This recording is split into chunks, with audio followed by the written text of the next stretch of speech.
салом бинандагони хабартиҷӣ, лайк монданро фаромӯш накунед ва ба канали мо обуна шавед. Бозхонии суруди сарояндаи машҳур Аҳмади Зоир «Рақс бикун» аз ҷониби Меҳрнигоҳ Рустам ва Никрӯз Ниёзов дар интернет баҳси гармеро миёни тоҷикон ва афғонҳо барпо кард. Сарояндаи наамдории эстарадаи тоҷик Меҳрнигоҳ Рустам ва овозхони ҷавон Никрӯз Ниёзов суруди Аҳмади Зоир «Рақс бикун»ро бозхонӣ карданд. Меҳрнигоҳ дар ин бора дар саҳифаи инстаграми худ хабар дода гуфтааст, ки бо ин роҳ ҷавонон бештар аз сурудҳои сарояндагони шаҳир чун Аҳмади Зоир ва Муборакшоҳ огоҳ мешаванд ва бозхонии номи ин овозхонро дубора зинда мекунад. вале бархе аз корбарон аз бозхонии ин суруд ба хашм омаданд ва мегӯянд ҷавонон бояд ба эҷоди сурудҳои тоза машғул бошанд.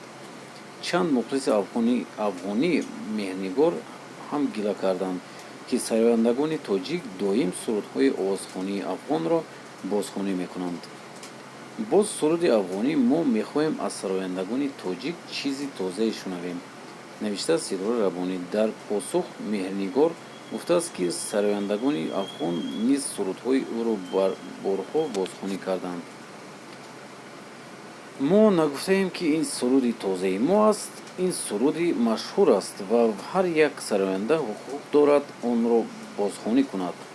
Сарояндагони шумо низ сурудҳои фолклорӣ ва аз ҷумла сурудҳои маро зиёд иҷро мекунанд, лекин мо чизе намегӯем, фақат ҳаловат мебарем.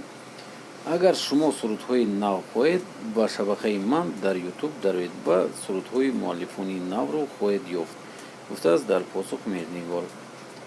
навори суруди «Рақс бикун» дар саҳифаи ютуби Меҳрнигоҳ рӯзи 29 ноябр нашр шудааст, ки то имрӯз навсуруд номоҳангро беш аз 14 000 кас тамошо кардааст ва 500 кас писандидааст. суруди «Рақс бикун» моли сарояндаи машҳур Аҳмади Зоир буда то имрӯз ба оҳанг ва матни он навгониҳо ворид шудааст.